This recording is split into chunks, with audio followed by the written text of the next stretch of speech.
మనసు దోచే ఇకబెనా ఆర్ట్, ఆకట్టుకుంటున్న ఆకృతులు. పూర్తి వివరాలకు చదవండి రేపటి సాక్షి హైదరాబాద్ ఎడిషన్. ఎస్పెషలీ సభలో, అంటే ఇదేం పొలిటికల్ స్పీచ్ కూడా కాదు, సభలో వాళ్ళ ప్రసంగం చూస్తే ఇప్పుడు 3 రకాలండి.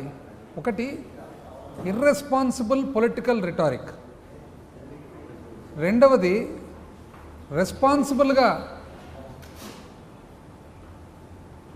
పొలిటికల్ స్పీచెస్, మూడవది ఫ్యాక్ట్స్ సభలో మాట్లాడేటప్పుడు. ఎందుకంటే ఎవ్రీథింగ్ ఈజ్ ఆన్ రికార్డులో పోతుంది. అయినా కూడా చూడండి, గత ప్రభుత్వ అప్పులు తప్పులే రాష్ట్రానికి శాపం, స్కాముల కోసమే స్కీములు అమలు చేశారు.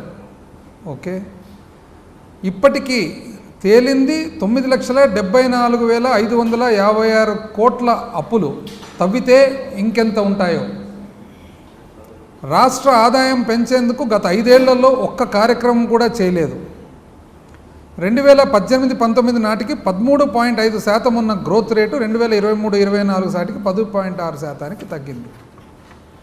శాసనసభలో ముఖ్యమంత్రి నారా చంద్రబాబు నాయుడు గారి ప్రసంగం, అందులో భాగంగానే చంద్రబాబు నాయుడు గారు చెప్తారనమాట, 1995లో సీఎం అవ్వకముందు ఏడాది పాటు ఆర్థిక శాఖ మంత్రిగా చేశాను. అంటే తనకు ఆర్థిక శాఖ మంత్రిగా అనుభవం ఉందని కూడా తానే చెప్తున్నారు. గత ప్రభుత్వ అప్పులు తప్పులే రాష్ట్రానికి శాపమంట.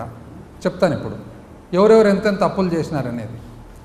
స్కాముల కోసమే స్కీములు అమలు చేశారు. ఇప్పుడు 2019 నుంచి 24 వరకు సంక్షేమ పథకాలు ఏవైతే అమలైనాయో అవన్నీ కూడా డీబీటీ ద్వారా. అంటే పదే జగన్మోహన్ రెడ్డి గారు ఏమన్నారు, కులము చూడము, మతము చూడము, పార్టీ కూడా చూడము.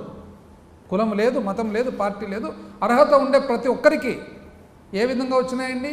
డీబీటీ ద్వారా డైరెక్ట్ బ్యాంకులు వచ్చినాయి. మళ్ళీ ఇక దీంట్లో స్కామ్ ఎక్కడుంది? ఒక విద్యార్థికి కానీ విద్యార్థినికి కానీ విద్యా కానుక,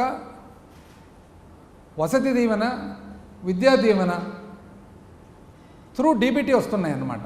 సో దీంట్లో స్కామ్ ఎక్కడుంది? వృద్ధాప్య పెన్షను డైరెక్ట్ బ్యాంకులో పడుతుంది, స్కామ్ ఎక్కడుంది?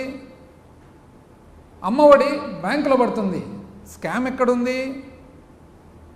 చేయూత బ్యాంకులో పడుతుంది, స్కామ్ ఎక్కడుంది? ఏదన్నా చూడండి, ఆసరా బ్యాంకులో పడింది పొదుపు మహిళలకు, స్కామ్ ఎక్కడుంది?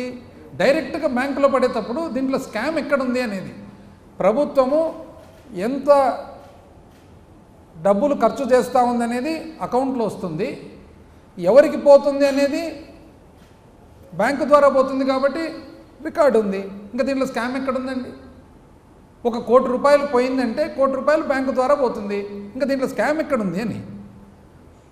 ఇప్పటికి తేలింది 9,74,556 కోట్లు. అంటే ఫిగర్ కూడా ఎట్లా అంటే ఎవరన్నా చూస్తే అబ్బా ఎంత చక్కగా, చాలా కరెక్ట్గా బాటా ఫిగర్ మాదిరి 899 రూపాయలు అంటే చాలా కరెక్ట్ ఫిగర్ అనేటట్లుగా ఫిగరు.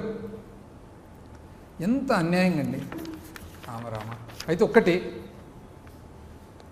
పడుకునే వాళ్ళను లేపొచ్చు కానీ పడుకున్నట్లు నటించే వాళ్ళను మాత్రము అసలు లేపేదానికి అవుతుందా అని పదే ఎన్నిసార్లు చెప్పినా కూడా 14 లక్షల కోట్లను ఒకసారి, 13 లక్షల కోట్లను ఒకసారి, 12.5 లక్షల కోట్లను ఒకసారి, 11 లక్షల కోట్లను ఒకసారి, 10 లక్షల కోట్లను ఒకసారి, 9,74,566 కోట్లను ఒకసారి, పదే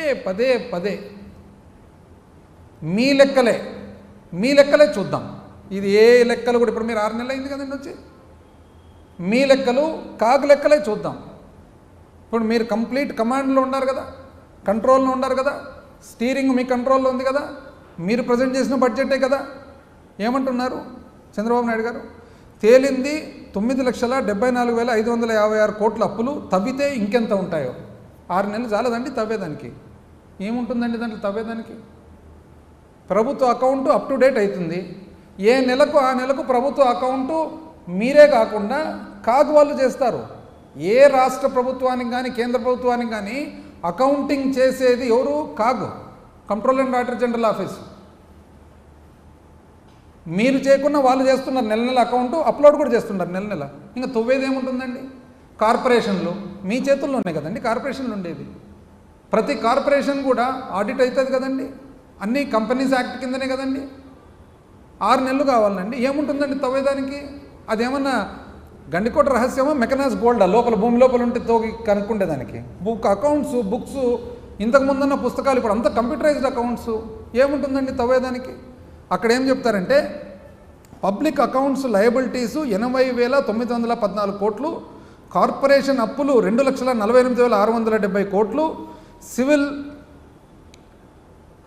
సివిల్ సప్లై శాఖలో 36,000 కోట్లు, విద్యుత్ రంగంలో 34,267 కోట్లు, అవుట్ స్టాండింగ్ డ్యూస్ వెండర్స్కు 1,13,244 కోట్లు, ఉద్యోగులకు 21,980 కోట్లు.